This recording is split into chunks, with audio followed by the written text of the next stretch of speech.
Política, com Rosiane Carvalho.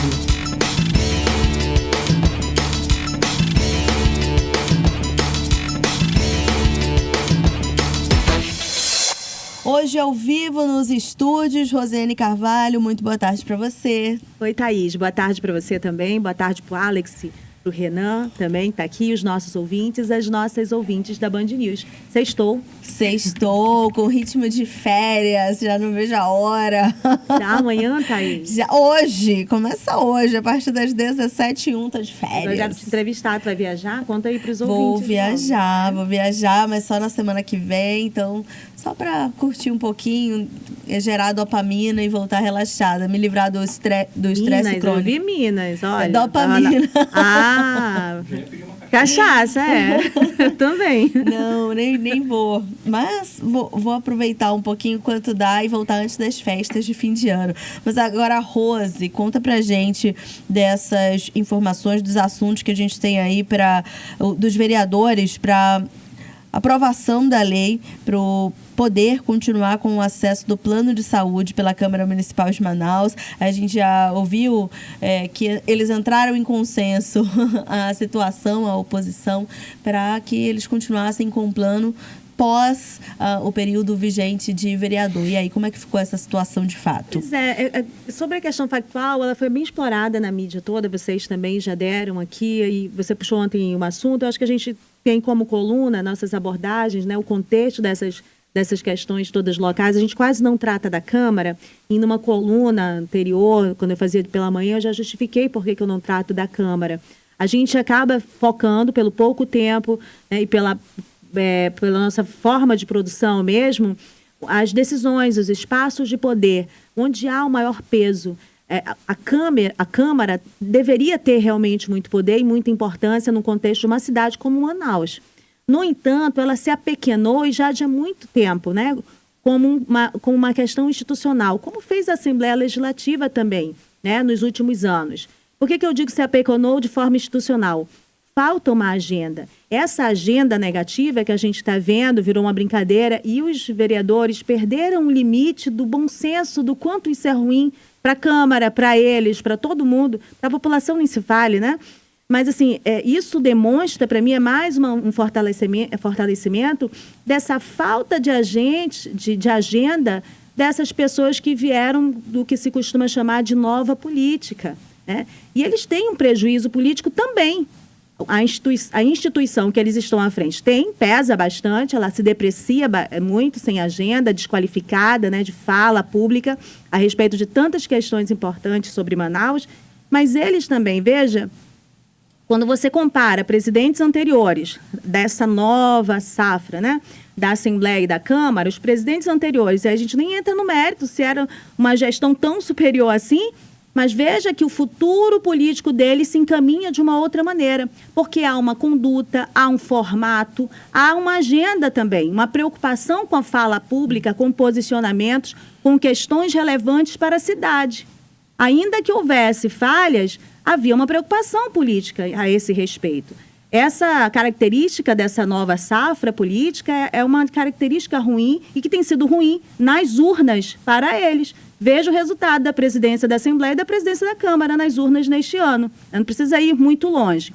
Uma cidade como Manaus, que tem uma série de problemas de saúde, as pessoas enfrentam, né, muito sérios problemas de saúde. Veja que na campanha, os candidatos acabaram pautando umas propostas para a saúde porque eles perceberam, né, em pesquisas pesquisas quantitativas, o quanto isso incomoda a população no seu dia a dia. Nós mesmo presenciamos situações terríveis em que a segurança pública, né, os problemas da segurança pública atravessavam os problemas da saúde, piorando ainda mais a condição das pessoas. Então, uma cidade que vive as questões de saúde, que vive Manaus, a Câmara Municipal não poderia se dar ao luxo de legislar de uma forma tão cínica em causa própria, em causa particular. A preocupação com o plano de saúde de vereador e de ex-vereador. A população está passando situações muito complicadas, elas precisam e devem ser debatidas no âmbito da Câmara Municipal. A Câmara Municipal não se preocupa, faz essa agenda e ela tem um contexto institucional que pesa, né, humilha a Câmara diante do contexto social e tem um resultado na vida futura desses políticos que estão à frente desses poderes legislativos e que pouco se importam com a agenda da cidade, a agenda institucional. Eles se preocupam com o particular e não conseguem, dessa maneira, nem fazer um caminho de futuro político para eles pelo resultado que a gente está vendo. Tá aí, o assunto que ganhou repercussão e às vezes até com próprios vereadores consultados, ex-vereadores que passaram por lá, dizendo que abria precedente para muitas outras solicitações que poderiam ser feitas, Rose, também visando ex-vereadores ou vereadores que iam deixar as gestões mais adiante. Né? Foi para isso que a gente colocou eles, né? Para eles se preocuparem com a saúde deles lá. Né? E não podia abrir esse precedente. Em minha defesa, digo que na eleição passada e nessa não votei em nenhum que está lá, viu? Entendi, Rose. Eu pensei que era de agora dessa questão. Eu também. Mas o outro assunto que a gente vai abordar é o Festival Até o Tucupi, que promove o Tribunal Popular Climático e a Marcha pelo Clima, hoje, sexta-feira. Olha, essa é uma pauta muito interessante, uma pauta que vem pela população e que deveria ser pauta constante na Câmara Municipal de Manaus, e não é, né? Eles estão cuidando lá do plano de saúde deles.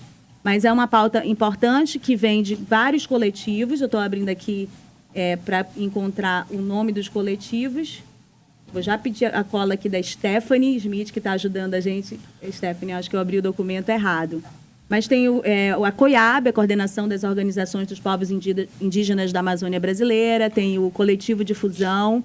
Eles estão fazendo uma bancada, uma tribuna popular hoje, para que as pessoas possam se expressar. Deve estar começando agora lá no Parque dos Bilhares, para falar sobre a questão climática, os causadores, o que elas estão percebendo isso no ambiente de Manaus. Vai ter uma marcha a respeito desse assunto, hoje, agora, na Constantino Neri, na Djalma Batista.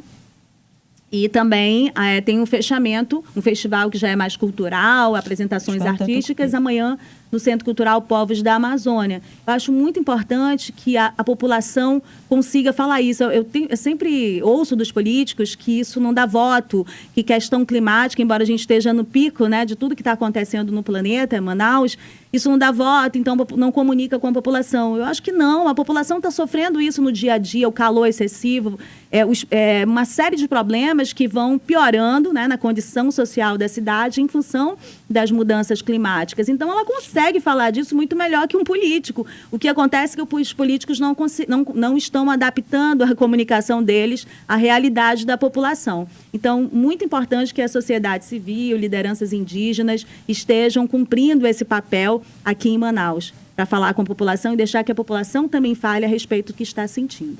E, Rose, a gente tem um outro assunto que é relacionado a bastidor, coisa que a Rosane adora trazer um exclusivo de bastidores aqui pra gente, da disputa interna no PT que agita os bastidores no controle da sigla aqui na capital amazonense. Como é que tá, Rose, essa movimentação? Olha, bora começar a esquentar essa coisa de bastidores de novo, e aí nada melhor do que esquentar pelo PT, que sempre tá quente por lá, né?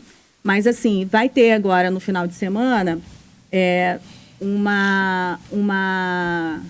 um debate do PT, deixa eu ver aqui o nome correto, é um seminário, né? Eles estão fazendo todo um credenciamento, o encontro vai ser 5 e 6 de dezembro lá em Brasília, e eles vão tratar uma série de temas, são definições do PT para os próximos anos, inclusive a eleição de 2026 e a disputa interna. Você sabe que as últimas disputas internas foram suspensas e foram prolongados os mandatos em vários diretórios, inclusive no municipal e no estadual. Por isso que o deputado Sinésio está tanto tempo como presidente estadual do PT.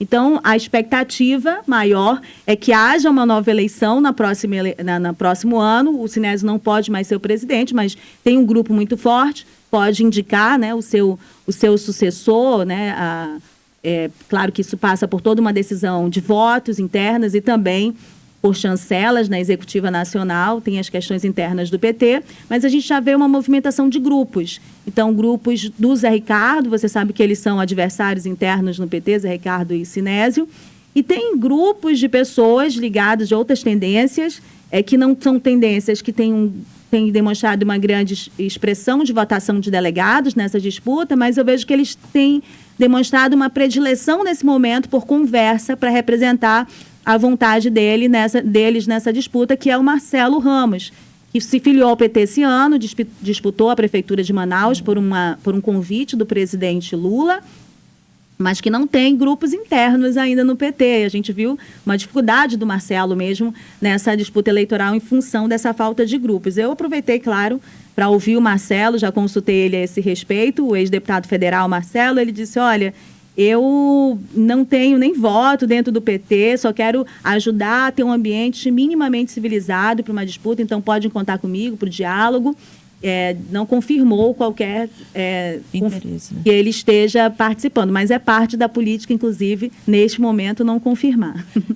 E quando ele surgiu aí como candidato, você logo o entrevistou, ele falou que foi realmente a convite do presidente. Quem sabe em umas conversas de bastidores também, como tem essa conversa interna, pode ser que o Marcelo ganhe alguma representatividade, ganhe alianças, quem sabe pelos próximos momentos. Quem sabe, falou tudo agora, não precisa nem fomentar mais nada, você já fechou com chave de ouro aí. Não, mas outras observações de outros nomes, Rose, só apenas o que a gente pode falar, Marcelo, de diferente do que a gente já viu. Valdemir Santana, né, o presidente municipal, ele tem muitos delegados e também construiu relações para ampliar o número de delegados do interior do estado. Não sei como é que está essa divisão de forças no PT agora. Eu não consigo ver ninguém com quem eu conversei também que nome o Sinésio teria para indicar como sucessor dele, em função de ter no grupo dele a maior força é ele próprio, né?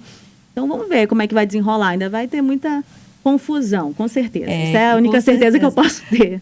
Da fumaça que tem, a gente sabe que desse local, dessa panela, vai sair muita fumaça. Isso não é ruim, tá? Eu nem estou dizendo que essas confusões são ruins. Por quê? Porque é importante que haja debate, que haja discussão, faz parte do conteúdo democrático. Eu acho interessante que essas disputas internas no PT, era legal se todos os partidos fossem assim, não tivessem cacique, só quem manda, né?